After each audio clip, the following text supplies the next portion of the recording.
built Flexpay for myself because I was selling a lot of subscriptions and monthly recurring and ran into a lot of problems with failed payments, but I realized that a lot of people from outside of that industry really don't understand the problem very well. So I'd like to walk you through exactly what happens for merchants. So this data comes from a Visa confidential report for 2018 sent to all issuers in the US. 1.4% of all credit card transactions that are face-to-face decline. So that's at a grocery store, a liquor store, a restaurant, whatever, and that kind of makes sense. But as soon as a transaction is e-commerce, card not present, declines skyrocket to 15%. What just happened here? It's the same cardholders, the same credit limits, the same cards. Why this massive difference? And if it's a recurring subscription transaction, Visa reports that all transactions in the US in 2018 averaged 23.6% declines. So what's really happening here is that if a fraudster or a cyber thief has a database of stolen credit cards, he's not going to make physical retail cards and run them on in a store, right? He's going to run them online. So a certain amount of that 15% should be declined. That's fraud that we want out of the ecosystem. But actually, 87% of that 15% is what the banks call false declines. That's where they're being a little bit too conservative, they don't have enough data, and they've declined a transaction that is actually good. If we want to quantify this, MasterCard reported that last year was $303 billion in 1 year of false declines. That's the portion that was declined that's not fraud. So if we want to understand how much this impacts a merchant, this is a case study of a customer who's actually on our platform right now. $70 product, 300,000 customers that they ship this product to every month, $21 million a month that they process with WorldPay, their acquiring bank. 4.4 million of that declines every month. So what do they do with that? Well, they can't just sit there on 4 million plus in declines, so they use customer service to recover 8.1%. They outbound dial, they rely on emails, text messages, and then they take all the soft declines, NSF, bank decline, they retry them a few times, 13.9% recovered. Still a lot that they leave on the table every month, but at least they got $880,000 back. It's not bad. However, enter Flexpay into this scenario, they still get the same 8.1% recovered through customer service, but now 46% of all transactions that decline are recovered, leaving a much smaller portion unrecovered, 2.3 million that we're able to put back for them. That's an extra 1.4 of found money. However, it's very margin rich because marketing costs are some of the most expensive pieces for this business. So over $1 million a month in EBITDA, over 12 million a year in EBITDA. That doesn't even include the future subscriptions that keep on going from the transactions we recover. So how do we do this?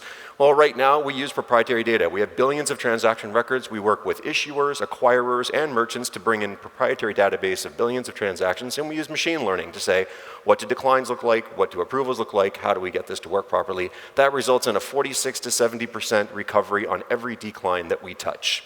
However, later on, we're actually going to be partnering with issuing banks to use 3D Secure 2.0 Rails data only to submit additional data directly into the issuers so that we can get preferential treatment and higher approval ratios directly at the source.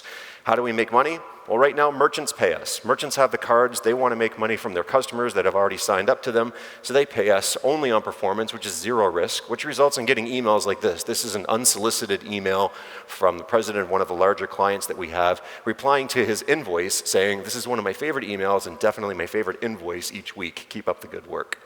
So our typical fee is 10 cents of every dollar. So if a $100 transaction, we are able to recover it, we make 10 bucks.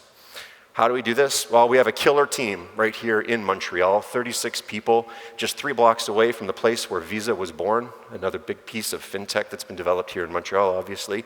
And on the team, we have titans of industry from the issuing side, acquiring side, people that have built significant components of existing Visa, MasterCard infrastructure, chief data scientists, an absolutely killer sales team based in the US with over 20 years of experience working in payments and a deep Rolodex of their own, and people that have built and sold multiple technology companies. So a really great team supporting us behind the background because, as everybody knows, it does take a village to build a company like this.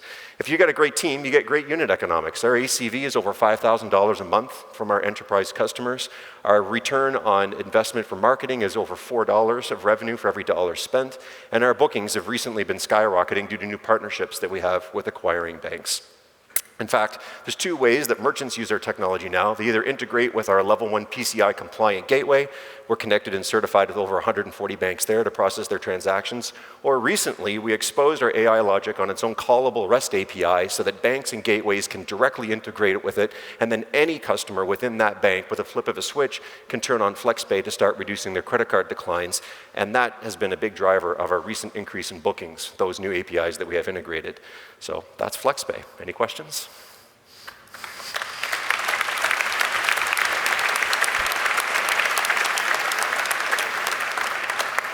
So we have 2 minutes for questions. Judges, Stefan. Can you talk a little bit about your go-to-market strategies? So how are you actually selling to merchants? How do we sell to merchants? So the way we modeled it, the way that most payment companies actually acquire their customers, 60% is channel partners, 40% is direct sales. So usually what happens is we go and we identify the processors, platforms, and marketplaces. It's always merchant vertical specific. So if we want to get to charities, we go crush it in charities. Who are the processors, platforms, and marketplaces that are in charities? We find the top 3 influencers in that market. We incentivize them through the channel partner to bring them in. Once we have the credibility to press release case study, and then we can hit the trade shows specific to that industry to leverage them and bring them in. And we've been doing that. We're in our 4th vertical that we attack now, and that's been working really well. That's how the big banks like Vantiv and WorldPay all do it. We just copied their model. Other than getting new customers, how do you get into that additional false decline and getting more revenue per customer that you already have? So one of the big things we're focused on right now is increasing optionality. If we get more merchants on the platform, right now the merchants on our platform represent about $30 million a month in processing. However, in our pipeline, currently under contract in integration and negotiations is an additional $130 million a month in processing. So that's going to significantly increase the pool of declines available to us, and then any investment we make into improving the AI models will have an exponential effect because of that optionality. Who are your key Who are your key competitors, and what is your, defensible competitive advantage? So one of the biggest defenses that we have is that we're platform and processor agnostic. Most of the people in this space really look at authorization optimization as a way to attract or retain merchants. They're not looking at creating a holistic solution. They also don't have access to the proprietary database that we have, and pretty much everybody in the space right now is using rules-based systems. We've had 2 years of being able to train our algorithms on this proprietary data, which gives us a huge first-mover advantage, but also it's just the fact that we're trying to solve this problem at the root, not just for a certain cohort of merchants as a way to attract and retain merchants. Thanks, Darryl.